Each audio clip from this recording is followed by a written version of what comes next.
I'm Kevin, coming to you from Ecuador.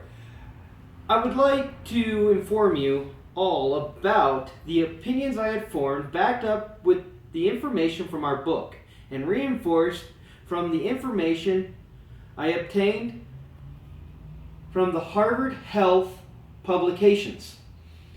The root to the meaning addiction comes from the Latin term enslaved by or bound to.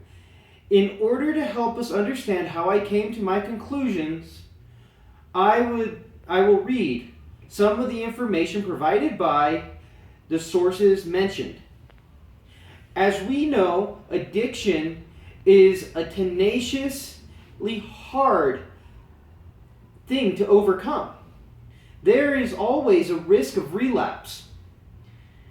Considering this and how addiction works, we can conclude that addiction can drive us to do whatever it takes to continue on our vice.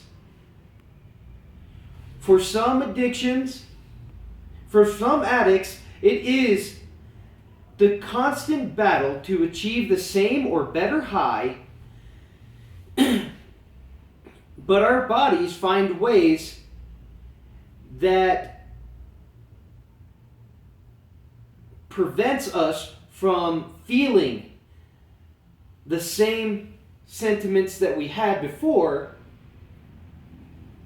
from the same quantity or amount. As stated in the Harvard publications, over time, our brain adapts to a way that actually makes the sought after substance or activity less pleasurable. In nature, rewards usually come with time and effort. Addictive drugs and behaviors provide a shortcut, flooding our brains with dopamine and other neurotransmitters. Our brains do not have an easy way to withstand the onslaught. Addictive drugs, for example, can release 2 to 10 times the amount of dopamine that nature rewards us with. And they do it more reliably and quickly. In a person who becomes addicted, brain receptors become overwhelmed.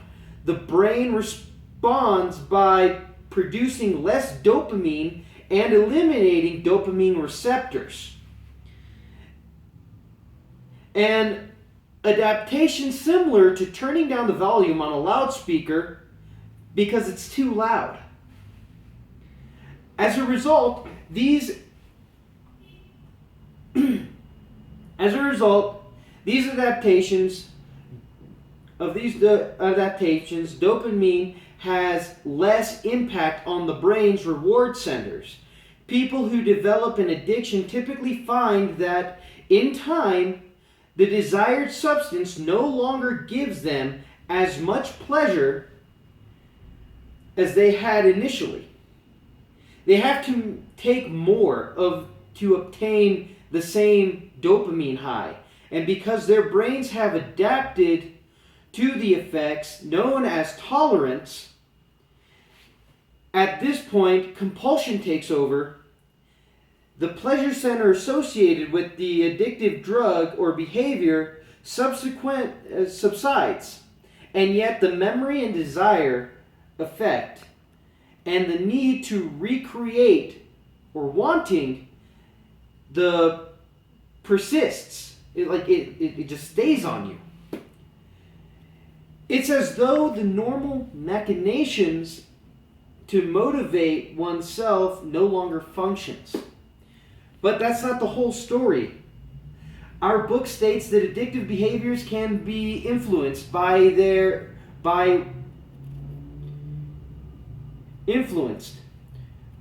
where we take the drugs, how we intake it, or with whom, leaving a memory of where we get it, and a strong connection to these things driving us to use more. But why? There is a learning process involved with addiction, and here's how. Also provided by Harvard Health publications, scientists once believed that addiction that is expressed of the pleasure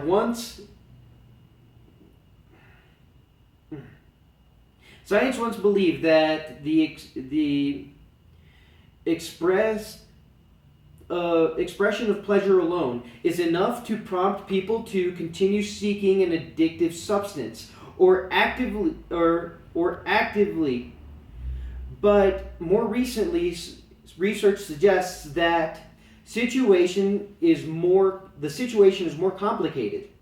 Dopamine not only contributes to the experience of pleasure, but it also plays a role in learning and memory.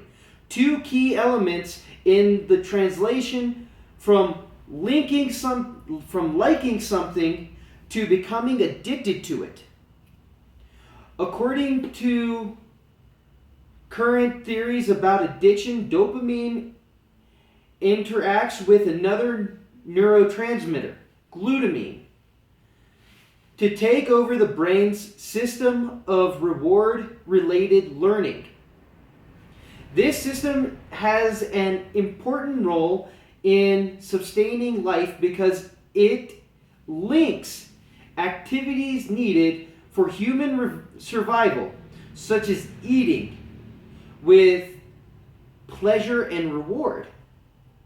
The reward circuit in the brain includes areas involved with motivation, memory, as well as pleasure. Addictive substances and behaviors stimulate the same circuit and then overload it. Repeat exposure to the addictive substance or behaviors cause nerve cells in the nucleus accumbens and prefrontal cortex, the area of the brain that deals with planning and execution of tasks, to communicate in a way that couples liking something with wanting it, in turn driving us to go after it. That is the process that motivates us to take action and seek out the source of pleasure. In my opinion, drugs can lead us to crime. The average American works 40 hours a week in order to live bare minimally.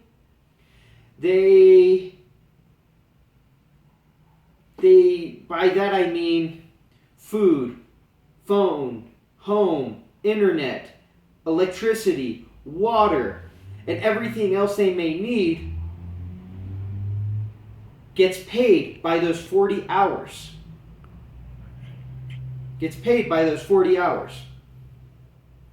So, when you introduce an external stressor such as drug addiction, yes, when you run out of money, what are you going to resort to? Whatever it takes to get the same high. Anyways, that's my opinion. I believe that, in essence, chemically and biologically,